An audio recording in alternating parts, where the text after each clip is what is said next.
me know when you guys are ready, and we'll go ahead and. Wait, I gotta comb my hair. Okay. Oh, my keys. All right. Okay, we're ready. We're ready. Whatever. All right.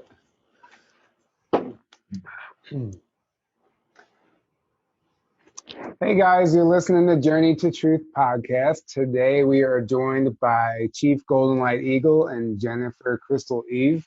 They are both teachers of the Star Ways. Chief Golden Light, I believe he's one of the original code carriers of some of this ancient knowledge. And Jennifer, she's a sun dancer and shadow coach as well, I believe, if I got that right. Having this podcast really wasn't planned. I met Jennifer at ESETI, and we started talking, and she's the one who kind of helped set all this up. And it's just in time for the Lionsgate portal, and a lot of great information coming through right now that needs to be shared. So we're very excited to have you on. Thanks for joining us, guys. Yeah, thank you so much. We're really excited. Yeah. So I'd like to jump right into it. And is there any messages right now, or anything coming through for humanity? You know, that kind of. Are there any? Are these current times aligning with any prophecies? Is there anything that you could share as far as that goes? Well, you have to really pay attention to what they call prophecy. Because usually a lot of things that happen are usually told after the fact. You know, there's always somebody said, "Oh, I had a dream about this," or they never share the dream before anything happens. Or when they say, or they put out a prophecy, it never happens.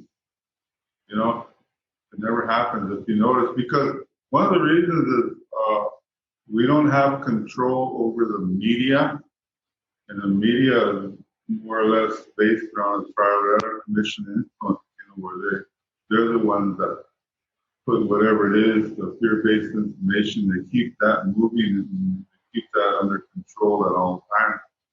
So a lot of times we don't pay attention to that, much like the end of the world prophecy, 2012, and, Y2K, and name it. There's so much things that was out there, and nothing ever came from that, you could say. It's just a timeline that's way out of line with time. But it makes it sound like we're on time. But so they use the terms 0, BC, AD, but the reality check is that Jesus Christ didn't exist according to the Pleiades. So that more or less puts all this into an illusion of time. But there was a man that was similar to his energy and his stature that was, come from the Pleiades, and his name was Emmanuel. It wasn't Jesus Christ, because Jesus Christ is a King James creation, King James version. So he's an icon for Pleiades, but not Pleiades, icon for Piscean age. So we're now in a Aquarian age, so I don't know what the icon will be, So we work with the reality of things that are outside of mainstream America. And mainstream America has a blockbuster of billions of people believing in the myth, believing in the grand illusion. And we all know that. But the art of retaining and is to not give your energy to any of that, but to focus on why you are here. What is your purpose? What is your mission? And what is your sacred responsibility? What is your reason for doing what you're doing? Yeah. So there's so many guidelines was put in front of us in order to keep us focused on the reality of life. And it's all real simple, very, very simple. But when it was with the star people, and I can't remember the name of the star group, because even though my grandma told me the name 3 times, I can't retain the name of the star group. You know, all the other ones it's easy, but they erased it or they did something so it doesn't exist. But I know it exists. Can't say who it was, but they were the ones that actually brought about this awareness, you know, of certain things, of reading, listening to light, you know, understanding the language of light. I mean, real light. And also the way of the law of light and the law of the thought. So helping us to focus by giving us guidelines to draw upon that helps us to walk on Mother Earth in a beautiful way is we call like the 1111 frequencies, the 1212 and the 1313. And now a couple nights ago and last night, they talked about the 1414, you know, dimensional level. So we have that, it's new, but it's really hard to really put it out there because there's so many people that don't even understand the 1111 at all. So we've been walking with that for the last 20 some years, and there was a video that was put out that we helped to create and introduce all this stuff in 1996, but a few years back they finally released a video of all the energy and all the messaging that went at that time that more or less emerged into this timeline and the energy of this timeline 20 years ago, so that people could understand. So now we're looking at 1414. You know, if we got to do that, we have it, but we just this day and age, people like to read, you know, so we have to put it down on paper, pieces of paper, so people could retain that because they can't remember. They can't remember anymore. So is this like what we see the planet going through right now? How would you describe that? I mean, it's not, I don't think it's as bad as it appears. You know, is there a bright future ahead of us? What kind of information is coming through as far as that goes? Yeah, and I also wanted to kind of circle back on your original question as well, because there was some information that came in last night that, if it's okay to share, we'll put that in there too. But just in terms of what's going on. Well, that's real funny you put that back on the sun. Yeah, and I didn't even put that together. Well, let's circle back to that original question because, you know, it's like a semantics thing, prophecy. Maybe we could term it more like dreams, like following what is the message of the dreams that come through. And so could you share a little bit about the dream that you had where you got the information about what's coming in 2036 and what we can do about that? Because this is really important. Yeah, usually I give names, and I don't like to play around with people's minds or who told me, you know, give credit to the source, in other words. God said this, or a turkey said this, or an eagle. You know, you give credit to the source. So this source was this man. His name was Stanley Looking Horse. At that time, he was a keeper of what they call the white buffalo cat. Now his son today is doing his job that he crossed over. But when he was alive, he came down here And he told everyone, and I wasn't there. I'm usually there almost every ceremony. With the ceremony I'm there, and this was years ago. But he said that there's a fire coming from the sky, you know, that's going to affect the flesh of man. So this other medicine man who I was working with and helping feed red buffalo, he usually, if he doesn't understand something, he'll come over and ask me, hey, the spirit said this, what do you think that means?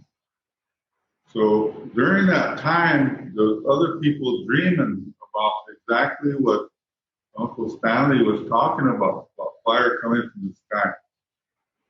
So we went, and because the altars are different, like much like channeling, you know, they're different. Some give very grounded messages, short, sweet. Some could talk forever, you know, depending on the energy of the person that's being channeling. So our people here in our circle, they could go 4 days straight if they're channeled because their energy is built into working with spirit. They go fast 4 days, 4 nights without no food and water. They do all that stuff. So they're pretty much in tune when it comes down to it. So we had that altar, you could say, where we were able to get information. So he didn't have his altar was about healing, doing healing. He healed just about everything, or help to heal, help people to heal themselves. So we went to ceremony, and the ceremony was the other part of this message is when the moon breaks in half, then there'll be no control over the waters. That was the second part of it. So my job was to break apart the word section, because how spirit talks and how we see things is totally different. You know, that's why the spirit doesn't understand us, and we don't understand the spirit. So that's why we have to do ceremonies, so we both come together, you know, and integrate whatever it is. I learned that from Emmanuel. So first I asked, I said, okay, what does this mean? That this fire that's coming from the sky, is it a spiritual meaning where it's going to affect the flesh of man, or is it physical? So they said it's going to be a physical. And he said that fire that's coming, there's going to be 3 pieces. Didn't say the size, but one's going to fall over there around Nevada. The other one's over there around Puerto Rico. And the other one's going to land out there in the ocean. So then I was thinking about, okay, when's the last big piece of whatever it came down to this earth? Was like 66 million years ago, or there was a mass extinction because of what came. But I was thinking about stuff like that.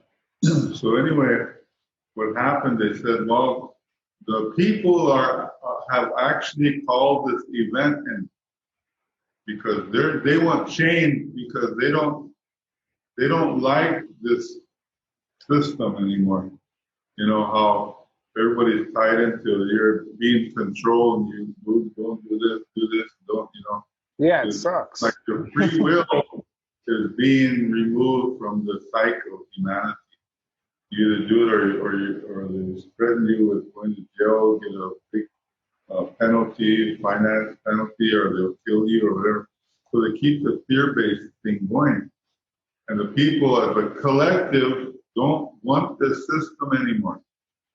So as a collective, they call in change.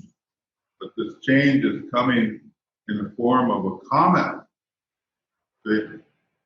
And so this comet is scheduled to hit the earth because of our calling, not knowing we called it in. So we call for change, but it has to be a drastic, you know, mass conscious change in a split second. Wow. So we got the time that it's going to be here. But the thing was that the moon decided to take the hit. That's how the spirit said. The moon decided. And she positioned herself to take that hit. So she said that I asked, could we stop this? And the spirit at that time said no. But that's just for that moment. See? It's just for the moment. The spirit talks. It's not for everything. It's just for that second that you ask the question. You ask it a whole week down the road, they'll say maybe, or yes, depending on how you grew, how you changed, how you created change. But just like changing your mind, I'm going to go to town. No, I don't. Yeah, you better, it's a change every second. You decide, and you finally decide to go. But maybe you didn't go where you wanted to go, or something happened along the way, got flat tire, blah, blah, blah.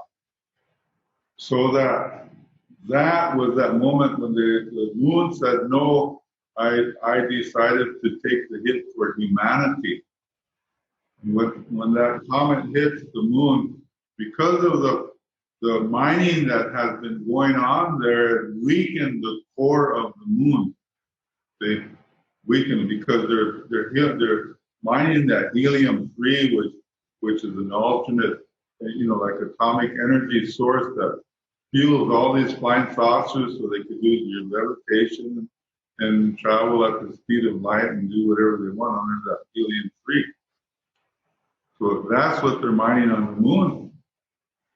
And so because of that mining, it weakened the core, it weakened the system of the moon. So when the comet hit, they said, I'm going to birth twins. In other words, it'd be 2 moons. And I know some of our people, that's what they have. One of our chiefs, his name was 2 Moon. Chief 2 Moon, okay, he's seen something way back when. Wow. So these dreams of people that we're talking about, fire coming from the sky. So when that hits, of course, when it's going to break up, some of that stuff's coming through here, coming down to the earth, because of the gravitational pull and the atmosphere, lighting up with fire when they hit our atmosphere. So there'll be rain coming down, fire. That's really, Wow. that's really interesting. 2 days ago, Wednesday, I was out meditating in a park, laying on the edge of this cliff, and I was just looking at the sky, and I was surrounded by tons of birds. But then I finally decided to get up, and at the moment I got up, an albino deer. I've never seen an albino deer before. It came out of the wood line, and she was an infant, and I got to watch her actually nursing from her mother. And it was just one of the most significant. It was so profound. I could feel the energy, and I know there was a message there for me. When I looked it up, it said it brought up the Native American prophecy of a major shift is coming, and basically to get ready. But that was just the gist of it. I didn't know if you could fill me in, or if you have any knowledge on what now the significance of an albino deer would be. Well, we have, the prophecies of, the white buffalo calf woman. And after that influence came in, the birth of miracle, then everybody started looking at the sacredness of the animals. And all of a sudden, all these white albinos were being born, the white alligator, white lion, white moose, white deer. So I got a call from Whitney Strieber, and he wanting to know about the significant same thing that you're talking about.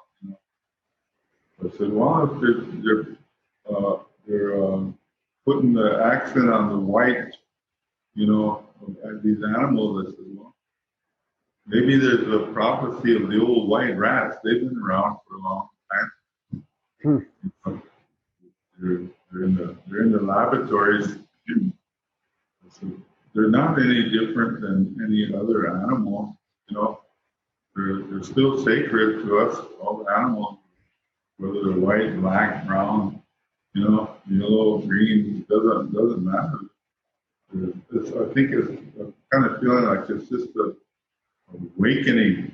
You know, they're awakening somebody's inner sanctums of, hey, there's something here, what's going on, you know.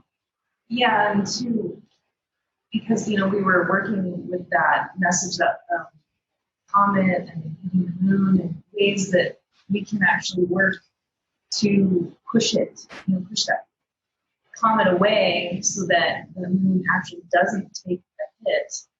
So that information did come through, and maybe that's something you want to share too.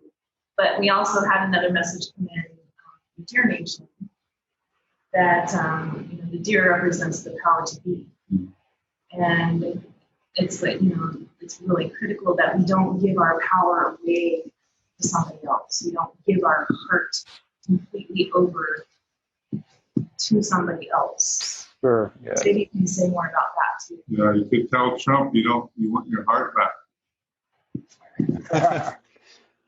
Yeah, all these animals, all these birds, all these nations have a message for humanity. And so the Deer Nation, they have this, what they call the power to be. They work with the universal law of nature. So the first messenger that works with them, and the second one is from the stars, his name is Medicine Chief. And from the ascended mastery realm, Melchizedek works with that. So they're the three energies of how we work with on Earth. Where the Earth people work with star people, work with ascended mastery realm. So that's how they're showing us how they work together. So the deer people remind us to they call it the power to be, to hang on to your heart.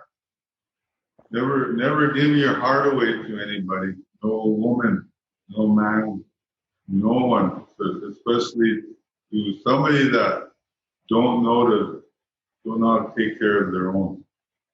So you give your heart away to somebody, you're going to be lonesome, you're going to cry, and you're going to try to, for some reason, you can't retain the first innocence and sacredness of not giving that the original message, and you end up searching for your heart, to this man, this woman, or someplace, and the spirits they'll take sometimes lifetimes to get it back, and you be searching it through somebody else other than yourself. So that it's keep your heart. That belongs to you. That's your guide. That's your teacher. That's everything. Name it. That's your power. That's your messenger. That's your God. That's your goddess, grandma, your grandpa. Go on. It's everything. Everything you're looking for, just right here. And they said the mind doesn't have a clue what's going on, but you ask your heart a question, the answers are automatic. Yeah, So I think deer, that. Go ahead. The deer people are the messengers of the universal law of nature, the power to be. So that's probably, maybe you're going through something right at this time. I am, and that message about the heart couldn't have resonated anymore. And I think it's important that a lot of people hear that about giving your heart away to someone who doesn't even have control of their heart, basically, or however you worded it. But yeah, thank you for sharing that. That's very interesting. So Jen, did you have anything you wanted to add to that as far as? Just the significance that you saw this fawn, an albino fawn. Those are very. I'm sorry, real quick. Can you lean forward just a little bit? For some reason, you're quieter. I guess your voice doesn't project as much. But okay, is this a little bit better? Yeah, that's good. Yeah. Little white deer is the messenger for the power to be, and so just the fact that it was such an rare, you could say, sighting that you had, to me feels really symbolic of where we're at as a collective. You know, first you have the personal connection and the personal message that he, shared with you that resonates, and so we can channel that out into the collective. Of course, like, we're all, struggling to understand the reality that we are finding ourselves in right now, whether it's fear-based or whether it's faith-based, or we're all experiencing different realities. And so if we can all get back into the heart center, we're going to have a much better chance of navigating the energies and the realities that we're dealing with, and just find maybe a more peaceful existence, or at least some peace within this existence, which will ultimately help us get closer to unity and get closer to that oneness, and bridge into the realities that we want to see coming in. Of course, we're all wanting change. It's coming. And change is a mystery. So we can face the mystery in fear or with faith and love. So this is a great teaching that applies to everybody, is really getting more centered in your own power of your own heart. Yeah, I agree. Yes. I agree. It's just becoming that sovereign being again. And, we're all on the same mission. It's exploring your potential and tapping into what we're capable of as humans and what it means to be a human, because we've gotten so far removed from that. And I know one of the big things is reconnecting with the land. And I know you guys are doing some energy grid work or whatever you guys are doing. There's energy being energy of these ley lines, I guess, is what I'm trying to say.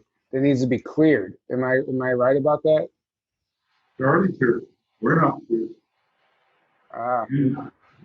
So a lot of people, there was one man that was going around saying, we got to heal these grid work, so the earth, they're broken, blah, blah, blah, blah, blah.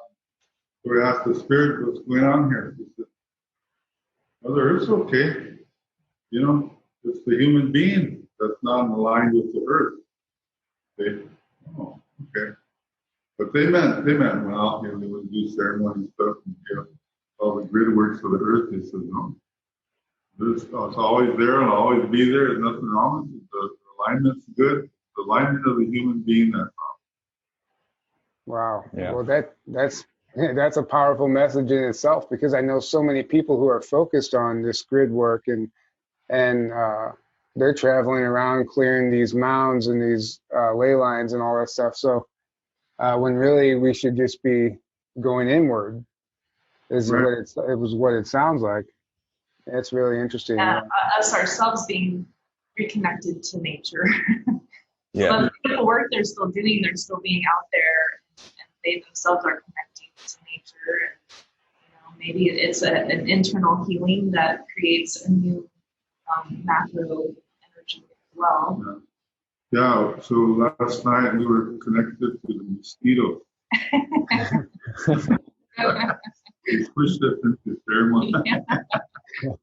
Yeah, that's every night for me, those damn mosquitoes. Yeah, and so these universal and spiritual laws that we work with, they really bring us back to natural law. And so, there's an earth guardian, there's a star guardian, there's an ascended master that come in and bring messages that work with these symbols. And when you start to work with them, you'll read, it's like, get back in touch with nature. And, go talk to the trees, go talk to the stones, listen to what the fireflies have to say. Sit and just breathe and watch the butterflies. These are all amazing, and the deer and the elk. They're all amazing teachers. They have so much wisdom. We're so busy trying to figure things out in our 3D reality that we've taken ourselves out of nature. And, we have this amazing education waiting for us right outside the door. So that's one of the things that I love, is that this brings us back to natural law. Yeah. Yes. So all the codes for that are right here, right on my shirt. So what Nice. are those? What are those symbols? Are those light language code? Yes, tell them how you came to the symbols came to you. This is a great. Yeah, I remember one of our medicine men. He said, could I have your autograph? I said, what are you talking about? He's my nephew, but he's older than me. He said, Spirit said you're going to be famous. I said, really? Could I have your autograph? So I just, I know he was just teasing at the same time. But he said, they told me you have the way of the symbol. I said, oh, okay. But I still, they just say things, they don't give you an explanation because you got to find that out on your own. So what happened is I went up, we do fasting every year. You're 4 days and 4 nights, no food, no water. You go up and sit with creation, just pray and be sincere and be very reverent with creation because you can find out that you're nothing without creation. The whole journey of how the system works is that you think you're at the top of the ladder, you're not. All these little insects that you want to kill, slap, and all this, they're really important to your survival, not knowing that you are. So anyway, that's a whole different story, but one year I went fast, but I was driving down along the river and I seen these 2 eagles, a bald eagle and a golden eagle.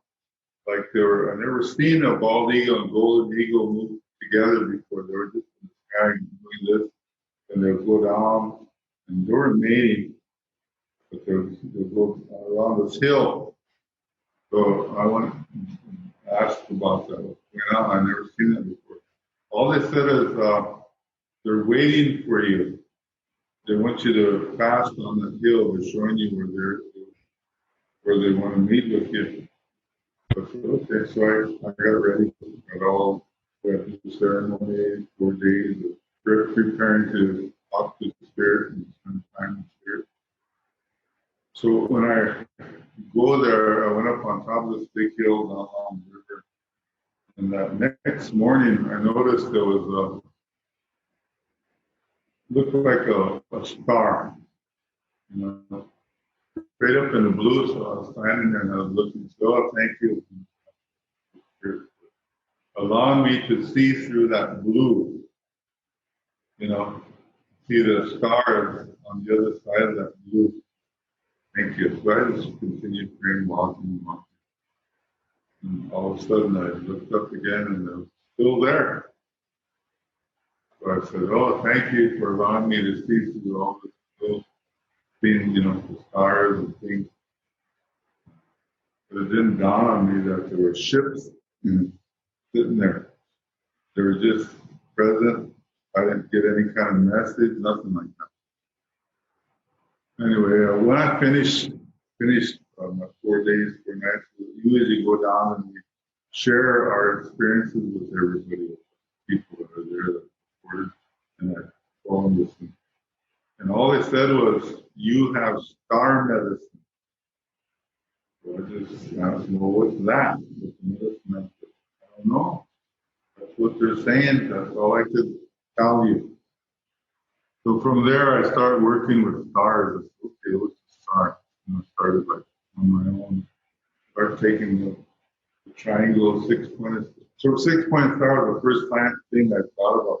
Seeing them on the arm pad with the Jews, and, during World War II with the Nazis and the Jews, that story. I noticed that they had a 6-pointed star and stars they lived. So I started thinking about stars. So that year, I got invited to go to a place called Savory, Wyoming, Antelope Retreat Center to teach Dakota sweat lodge, you know. So I went out there, my son and I, and that night, one night, August 18th, and that in fact was about 10 days from now or so, this time, we went to bed, but I come to and there's two people grab me, pick me up out of my bed, and I was looking, they're taking me right for the wall, and I went through the wall, went down around the house on the north side of the house. I seen two other people standing there, and they were this color right here. They were different color. Anyway, they didn't have no hair. They were bald, and I couldn't tell if they were a man or woman because they started talking to me right away, and they had this bar, and they were showing me this bar. I should have done it. We just have a picture of it. So anyway, and they were telling me there were symbols on there, this bar, and it looked like a gold bar, long, about 6 foot, and both of them were standing there, and they're talking to me, and I was listening to them, but they were talking in their language. They weren't talking English. They were talking their language, and I could understand them 100%, you know. And and I remember feeling, thinking, get up. Yeah, I have a picture of that. I'll actually put it up. Oh, wow. Whenever I edit this, I'll put that picture up so people can see it. Okay. So we have that bar.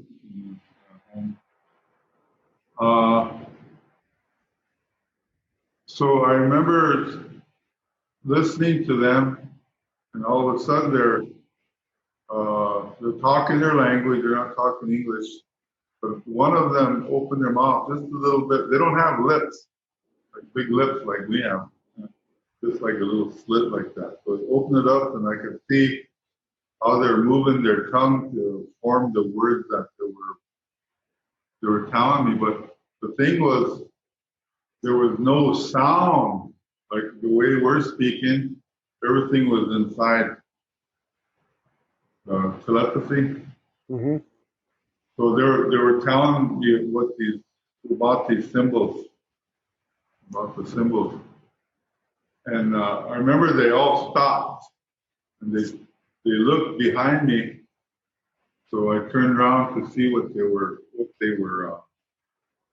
looking at. And my son was looking out the window, you know.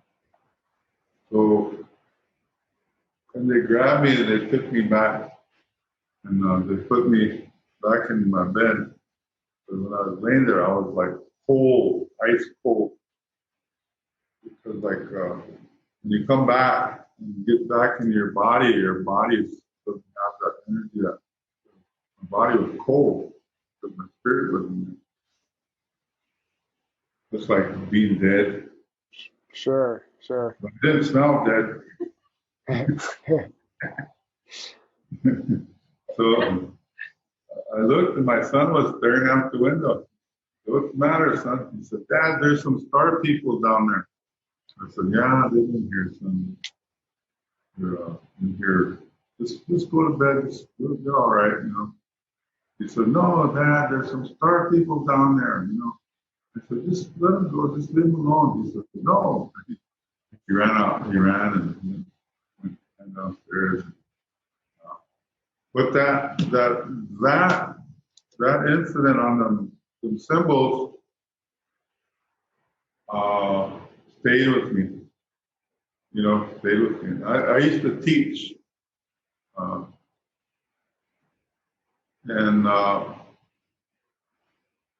so I had taught language, and I taught what they call Indian studies.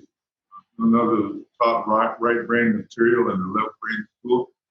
So I had to figure out how to create that environment, the right brain environment in the left brain school. And language and all that was one of them. But one of the things that really helped, that kind of opened me up, was that being that it was a right brain course, we did a survey, and all the students from kindergarten all the way to the 12th grade, asked them, okay, this is your classroom. What do you want to learn? Write down 10 things that you want to learn. So it took like 2 weeks. And after we got all the papers and all that, we had like an open door policy of opening up the little ballots and reading what's on there, and we had a thing on the wall. So when we got finished, the number one thing that the kids wanted to learn was UFOs. Awesome. Nice. The number two was Bigfoot. Nice. Those would be my first two, no doubt. First two. The third was dreams, you know.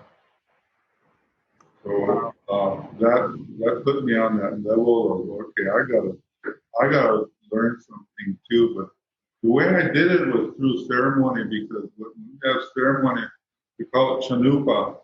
Whenever there's chanupa, there's no lies. You know, it's all like, the integrity of the ceremony is like, nobody questions it. So whatever the spirit brings in, then that's just the way it is. So we went through a ceremony constantly. And my first question was, when I was 18, are there any aliens? And he said, yeah. Where do they live? And he said, all over. And he said, well, there's some on the moon. What do they look like? Oh, they look like ants. Some of them look like ants. They got big eyes, long fingers, So I just said, oh, that's all I needed to know. That's all. So, but eventually I went from medicine man to medicine man and asking basically the same questions. And I noticed that they would shut up. They were like, but I would just keep going on with them, and finally they'd open them up and they'll start telling me their experiences. So that kept me moving. So what happened was our language was dying. We got at that time about 4,000 members in our tribe. That's like going extinct, And our language was one of the most important. So that told me that I needed to create a database. And at that time, I had nothing. I didn't want nothing to do with computers, because I understand at that time that what they do to the body. I didn't want nothing to do with it. When they said we got to save our language, save it on the database. I set up a workshop in San Diego, took off, driving, and I ended up in, where's that place, the first place in Nevada? Mesquite, Nevada. And so I stopped in there to get some gas and rest up, and there was some casinos there. So I decided to go in a casino and make some money. Did that work out for you? It didn't happen. No. But see, when I was going in towards the casino, there was a little piece of paper that flip-flopped right in front of me. Boom, landed. Like the wind bringing a piece of paper in. So the first thing I thought about was, at that time I was kind of like a level-headed guy, and I had a vision to, like that. Remember that big owl in the commercial? Give a hoot, don't pollute. I would take a piece of paper and crush it up and throw it in the trash can. Yeah, I remember that. Yeah. Yeah. But I picked it up and I looked, and it had Mesquite International UFO Conference, Mesquite, Nevada. I can't remember the number. Annual. I can't remember that.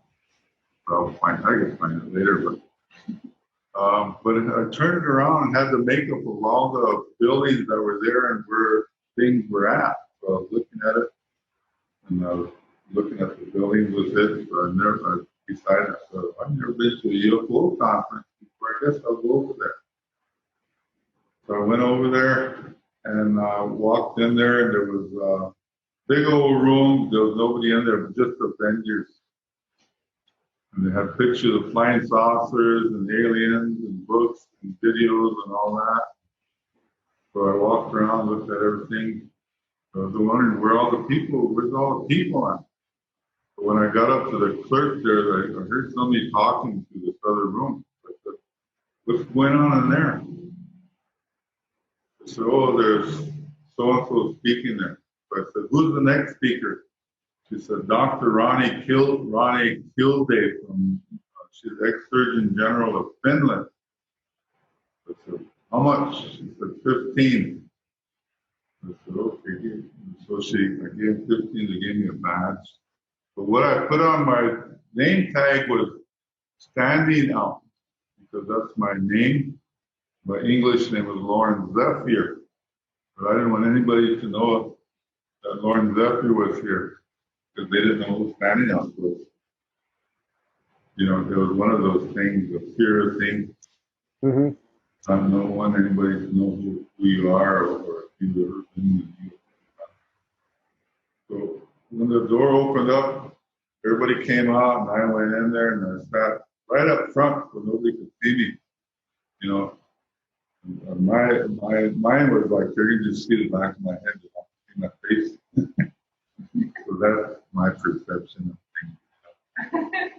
So I sat up front, and I just stayed there, and then that lady came, Dr. Ronnie Kilday, ex-surgeon general, and she started talking. I started listening to her, and through it all, she was sharing her experience, and her experience was almost exactly the same experience that I had. But at that time, I was thinking, I said, oh, how come I'm not up there speaking? You know, I experienced the same thing. So I figured it out. So, it's because I don't have any letters at the end of my name. Yeah. PhD, or, you know, MD, or I have a BS degree. But, so I was thinking, I got to get some letters, you know. So later on, I made up my own. So that led you, did you start speaking after that? Yeah, well, what happened was there's this guy come in, his name was Michael Headsman. He's a German, from Germany. He was a uffologist. He did a big old presentation on the screen, and I noticed that he had some symbols in there from the bar. So I was sitting there and said, oh. But the way he was explaining them wasn't exactly the same thing, or the way that the star people told me. So I was saying, no, he's lying. He doesn't. That's not what it means. I was in my head. I was saying, no, that's not what it means. He's got it all wrong, you know. So I was sitting there. But then I said, okay, where did he get those symbols? You know, somebody took some pictures of all these bars with all these symbols on it. So all the questions are coming up then. So I just stayed there, and Robert Dean popped in, Giorgio Bongiovanni pops in, you know, Dr. Richard Boylan, so the whole crew of speakers, and took a break. So I stood in the back after the dinner break. I was just standing there. I didn't know anybody. Then all those speakers, what they decided to do, I don't know how that happened, but they all came back in the corner where I was just standing. And they're all standing there. Dr. Ronnie Kilday, Richard Boylan, Robert Dean, Giorgio Bongiovanni, and Michael Heathman. And so I was just looking at them. They kind of like cornered me. And they're looking, and they looked at my name tag, and they said, oh, you're standing now. We've been waiting for you. You know? Wow. What? So we ended up having a big meeting away from everybody. They organized a new committee called Welcoming, you know, extraterrestrial welcoming committee. There was 22 of us. Nelson Mandela was one, Jimmy Carter was the other, Boutros Ghali of the UN was the other. So, what's his name? The Orville Looking Horse was one. So there was a crew when we were going to do a landing that we were asked that we were the ones that were going to do the welcoming. See? But later on, we said, oh, that's not going to happen because the energy of our people and our energy is the same. If they come, we get sleepy, we'll fall asleep because the energy is too high for us. Yeah, that's interesting. That just happened to me today. I see this energy healer, and this ET came into the room and was working on my DNA, a little purple guy, and he was just like diligently working, but my body started like, I was put under a spell. I couldn't stay awake while it was happening. I just kept falling asleep. And that's interesting that you said that. I guess it's the frequency that they come in with. We just can't handle it. Yeah.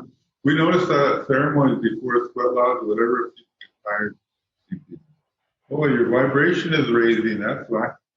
You know, you think you're going to lay down and go to sleep. No, your vibration is actually lifting, raising. So you go through that sleepy period. Some will go out, but they'll come to. They'll have a little dream or they'll have something right in between that little second. You know?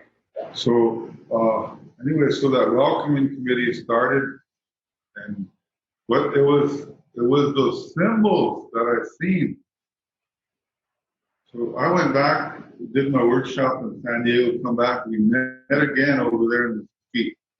We went home. That's where I went into the ceremony. Because the kids, when they said they want to learn about UFOs, okay, this is their classroom. We'll do it. So I bought the first. Remember when the RCA come out with the first satellite dishes, the little tiny ones? They were like $800-900 back then. So I saved some money, bought one, hooked it up, and that's when all the programs start coming in: sightings, you know, encounters, strange universe, angels, mysteries, and magic, or something like that. These programs start coming on. X-Files popped in. And so I recorded all of them. Then when I go into a classroom, I said, all right, kids, this is what's going on the outside, you know. But not what happened is just right down here, maybe about half a mile down the road, there's a flying saucer landed right in the ballpark, right in the ball field. And my grandson at that time, he said, Grandpa, there's a flying saucer landed over there, you know. I said, really? Was there a lot of people? Yeah, there's a lot of us kids watching it. Their lights, and I said, who else was any grown-ups there? I said, yeah, sister, one of the nuns that used to be here. She's gone now. Yes, her name was Sister Francis. Sister Francis was there. Well, what did she say? All she was saying was, oh my God, oh my God. Like, she couldn't. Yeah. Really, this mind, you know? So I said, so what happened? He said, oh, it just left, you know? And so just this year, my other granddaughter, her name is Bean, I brought that up. I said, hey, Greg, your brother Greg is telling about that flying saucer. Oh, well, she said, I was over there, but it was a different time, you know? It was imagine the same flying saucer, or it was a different time, but she was telling that it landed there, and they went out, they were just standing around, looking at it. He said, we were watching the lights, you know, that was created, much like maybe Close Encounters, and having a light show. That's what they both explained, was the lights, you know. Whether they got messages and they come out later on, I don't know, but they talk about the lights, and I'll just lift it up and just that. So yeah, right here was the hot spot. And when it was small, we were walking just right down here in these buildings, and we've seen flying saucers, but of course we didn't know what those were because UFOs, flying saucers, weren't part of our vocabulary or awareness or anything. Like we just watched them go over the smoke, you know, because of the buildings. Much like you're in between two buildings, you can't see. It's going to avenue of space. Yeah. We just went back in and made. But the biggest one we've seen was down here about 6 miles along the Missouri River. But this thing was huge. It might have been this is a 3-story building. It might have been about 5 times this building tall, but it was round and it was like fire, but it was a fluorescent green fire. We watched it move up the river. There's about 15 of us kids and went around the Missouri River, but it happened at night. But the night flow would sneak out the house when the parents would go to sleep. You hear them snoring, and we'll sneak out when we'll move down. We'll all meet together in Greenwood, this little town. You know, talk, visit, and go home there about 2-4 hours later. But that night we all seen that, but we had to be quiet because if we told the folks, then they'll know that we snuck out. So we kept that for ourselves. 1976. Wow. Wow. Did you get grounded when you finally told them? Yeah. Are they listening to this right now? That's the worst thing ever happened. Yeah. But up here, another few miles up, we see about 96 of them, you know. There's about 15 of us just sitting there watching them. They're coming out of the ground. Some of them just up here, you know. Some coming out of the lake, the water. About 90, some 93 or 94. Wow. But the weirdest one was sitting high up on the ground, and you could the housing is down a little low, so you could see just the roof. So we seen this roof. It started like getting lighter and lighter, and it started shimmying like this light, and this light popped out of this house. Boom! You know, and it took off. So all we could do is just look at each other. Yeah, it's amazing. Yeah, so there's a lot of things that happen around here, but the thing is, you got to be outside. Yeah. Mm-hmm. The city life don't cut it. You know, it's hard to see with all the light, the city. You know, it's hard to see. Yeah, light pollution. Yeah. Mm-hmm.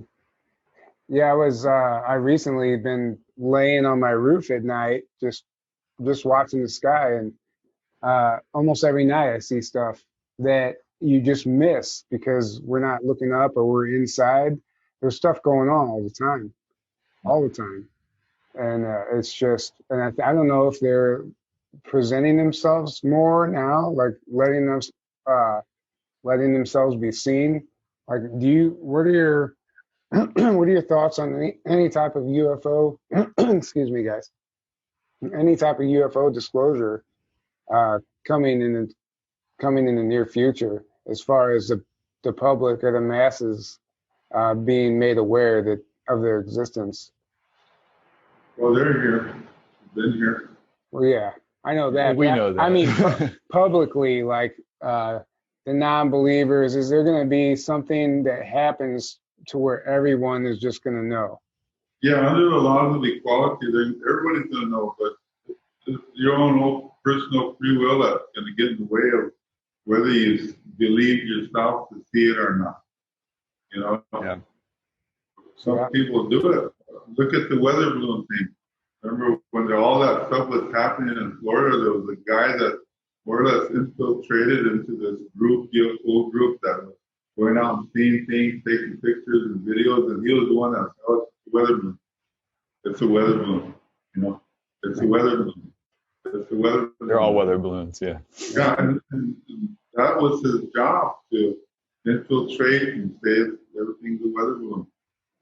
I can't remember the name of that guy that had all these pictures, but the videos, they had it on sightings and all that. But there's always that guy there, weather balloon. Yeah. Well, and then, Yeah. and then governments and military always deny and ridicule it. So, Oh, yeah. and people are like, well, they're the authorities, so they would know, and they think they're being honest. But see, that's where what you talked about earlier, externalizing. Yeah. We are the government, we the people. Exactly. We gave our power away. Like that deer said, we gave our power away. We're looking for somebody that's been lying to us all these years and expecting them to tell us the truth. Don't work that way. No. We're the government. We already know. Why are we trying to wait for somebody else to tell us or confirm what we already know and what we saw? Exactly. Yeah. Yes. Amen to that. Yes. So we're coming up on an hour. I did want to touch on, I don't know if we got to it yet, but the current times with this virus and everything, like I said earlier, it just seems like everything's going downhill, but we know there's a bright future. I just like to end on a positive note for people and not, that we need to realize it's not all doom and gloom right now. And is there any information that you can share to give people, some hope and understanding of what's really taking place, the bigger picture here? Either one. I don't know that anybody can really answer that question, just because I'll ask you the same question and we're all going to have some sense of what's ahead.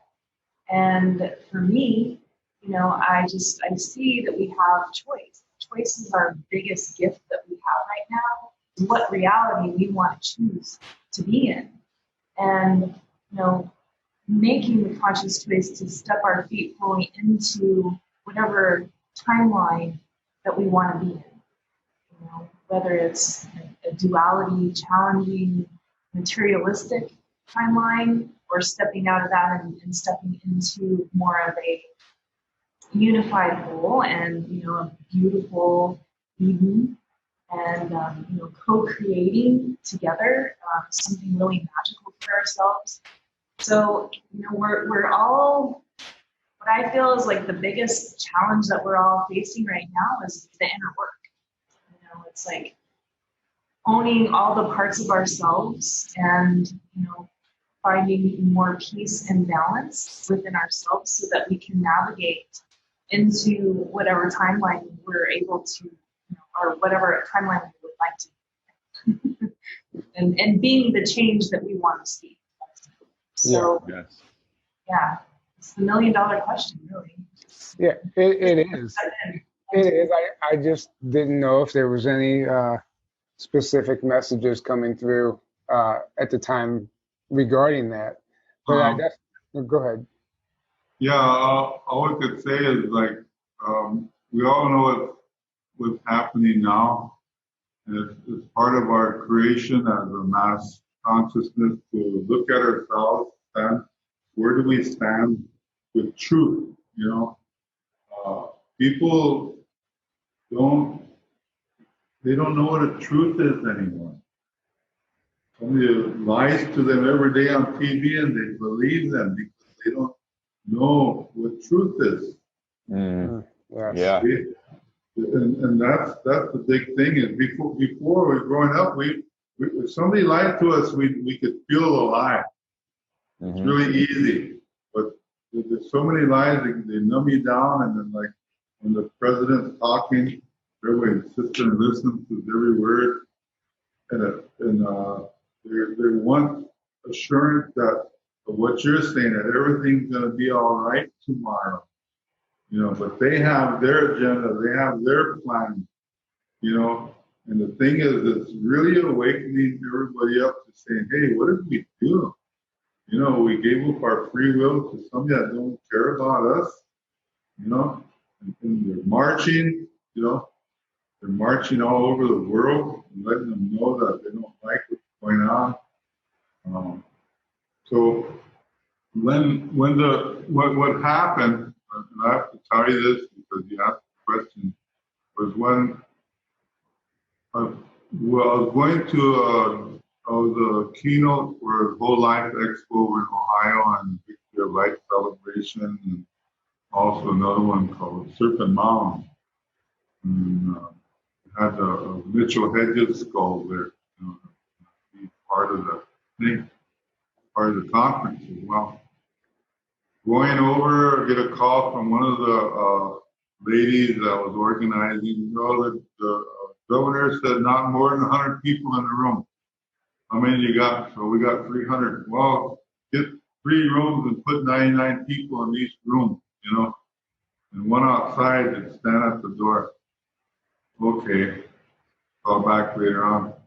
The government said only 5 people could be in the room now. What? The governor shut us down. Okay.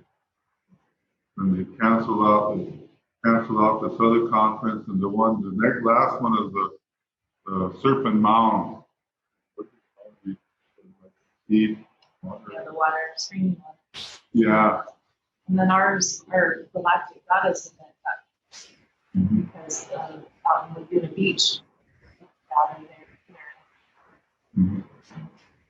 So in between that time before the Whole Life and Serpent Mound, I'm sitting at my brother's place. His name is Doug Blue Feather. He's a 5-time NAMO award winner, Anyway, all of a sudden Bush popped into my mind, President Bush. And the first thing I thought about was you hear the fear campaign that he had with weapons of mass destruction and terrorism. So it's a fear-based project, and everybody's focus went over there. Okay, he's putting everybody's face over here, but they're going to do something here on this side. So he got $1 trillion while everybody was focusing over here on fear-based. So I wonder what Trump's going to do. And here, just like that, a couple days later, coronavirus popped out. Boom, boom, boom. So I tell my brother, don't pay attention to that. It's a diversion. It's a diversion. They're going to do something, or they're doing something else over here. A couple days later or so, 2.2 trillion. Trump got double it. Bush's thing. The same guy involved with both cases was that Fauci. Fauci, yeah. Fauci, whatever, And so I kept telling him, don't pay attention to that. Don't pay attention to that. That's the fear-based project. But they caught him. Mm-hmm. But I asked the spirit about it, and all they said was 2 words: pharmaceutical scam. Yeah. That was it. So I said, oh, this is a pharmaceutical. So that's all I could repeat. But after a while, the latest one was that the Morgana company that's working with the vaccinations, they were created way back when with Fauci, his name? Yeah. And Bill Gates, they were classmates. Mm-hmm. And the guy that was part of the system, the name popped up was this Jeffrey Epstein. Yeah. So, and they own this company that's going to do the vaccination. Yeah. So we do a lot of work ceremonially around those types of issues, where and even just your own personal ceremony of declaring your sovereignty and reclaiming your free will, and having that be like a daily prayer, and then having that be the vibration that goes out and creates more of a bubble effect. And so that's something beautiful that we get to do together, is get together and do ceremony and pray and really pray this out for humanity. So if there's a way to bring something like a uplifting aspect, is we have beautiful ceremonies where we get confirmation that it is going to be a beautiful world for our children, and we just have to keep doing the work. So, wow. Amen to that. That's beautiful. That's amazing. Yes. That's a great message to end it on, unless you want to add to it. Yeah, so our job as all light workers and all this is to keep our energy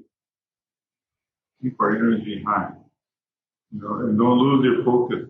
Don't give your focus where it's not necessary. Concentrate on what you are here for. What's your purpose? You know, start working that way.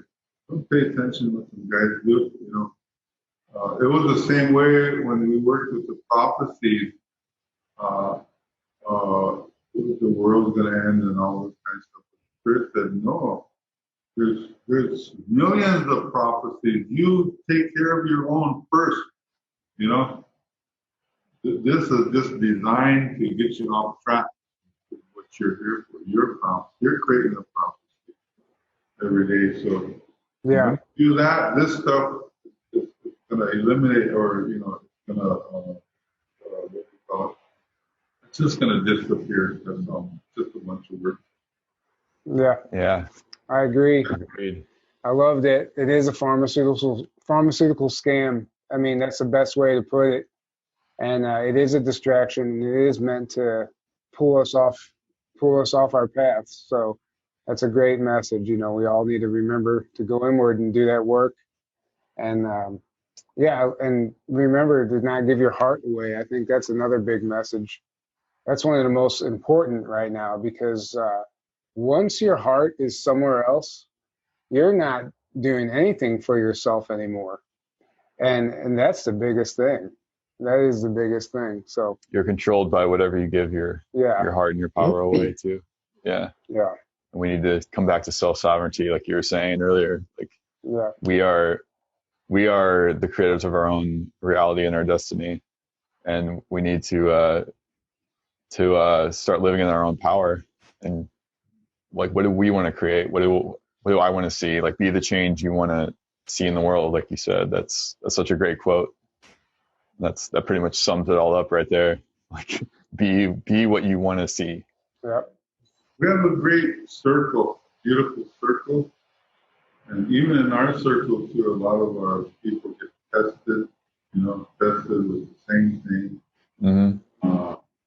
Even though they hear the answer of what they're asking the question, they forget what they asked real fast. So I think we did a lot of this year. Maybe it's a 50-50, the people that were going to do their song and dance. The other part didn't show up because they got caught up in the fear-based stuff. But we're still open for change, Yeah. So one of the things is that we all need to go back to the natural order of things, working with the laws, the universal and spiritual laws of creation. And this was one of the things that Emmanuel talked about way back when. That was what he was supposed to bring into it, these laws of creation. But he didn't get a chance to do that because he was a new kid on the block, and he was being chased every place he went but he was trying to create the people in power didn't want that, Mm-hmm. They're wanting to kill him all the time or put him down. So he didn't get a chance to bring in these laws. So they talked about that under they call it Talmud of Emmanuel. And then they talked about, they presented this, Randolph Winters presented this Talmud back in 96, and he talked about, that's when we first introduced the symbols. But I didn't understand where he was coming from, but he talked about this Emmanuel guy. But he didn't get a chance. But in that book, the Talmud of Emmanuel, it says in the year 1,000 times 2, there'll be a man that will come to teach my unfalsified teaching, the laws of creation. So anyway, I read that. One of my nephews told me look at that. When I read that, the laws of creation. illustrations, but I looked at this book. That's what it says: the universal symbols and laws of creation. Mm-hmm. Oh, okay. This, I'm the only ones that writing about that, but we just prepared this, you know. I'm not the author of it or nothing like that, because authors are all listed in there. All these animals and birds and star people and ascended masters, they all shared their message and stuff. So we just put it together and put it in a book form and we put it out there. And we noticed those 11 universal and 11 spiritual laws. And this was a written 11:11. Wow. Nice. I'm going to have to check that out. Where is that available? Same. Where is that available? Yeah, so you can order books on the website, and it's starknowledge.org. Okay. And we also do an 11:11 conference every year, so we're hoping that we can have a place where we can do a gathering this year. Oh, please keep us in the loop on that. Definitely. Yeah, he's just got so much information to share. We could be here all day. Sure. Yeah. You know, Yeah, you just have to ask the right question. Yeah. Yeah. so Well, it's maybe, really maybe, what's that? It's been really fun hanging out with you guys. Oh, Yeah, same. absolutely. Same. Thank Maybe- you guys so much. Maybe we can do this again sometime. Would be great. Yeah. Thank you for coming on and sharing your time and sharing this space with us and relaying those messages. It's really necessary right now that people start tapping into this information and becoming aware of what we're capable of and who we are. So, yeah, absolutely. Pay attention to the sun. To the sun, yes. Will do. Pay attention to the sun. Is there a specific reason? That's a big part of the big picture. It's a big part of the big picture. Yeah. I agree with that, definitely. Maybe that's our next show together. Yeah. Let's talk about it. There we go. Well, let's do it. And For sure. yeah, there's so much. Like I know we talked about Devil's Tower, and we have access to a ranch at the base of Devil's Tower. We might be going and spend some time out there. And you know, if you guys are compelled, and maybe you can join us. We'll have to. Yes, please let us know. Yeah, Maybe next I would spring. love to know. spring might be a perfect time. Yeah.